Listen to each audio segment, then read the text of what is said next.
Partykeer moet ek en jy 'n doelbewuste besluit maak om die Here met alles aan ons te loof ten spyte van ons omstandighede. Ek wil jou vandag bemoedig met Psalm 100 en hy sê, die hele wêreld moet die Here loof en aanbid.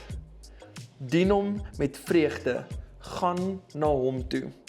Sing vol blydskap en opgewondenheid. Jubel dit uit dat die Here die enigste God is. Die Here het ons gemaak. Elkeen van ons behoort aan hom. Ons is syne. Ons leef elke dag uit sy hand. Die Here sorg vir ons net soos 'n skaapwagter sy skape versorg. Ons kan nie sonder die Here se goedheid klaarkom nie. Dien die Here. Loof hom veral daar waar die gelowiges bymekaar kom. Sing vol lofliedere saam met almal wat die Here liefhet. Luister mooi. Die Here is 'n goeie God. Hy sal ons wat in hom glo nooit ophou lief hê nie.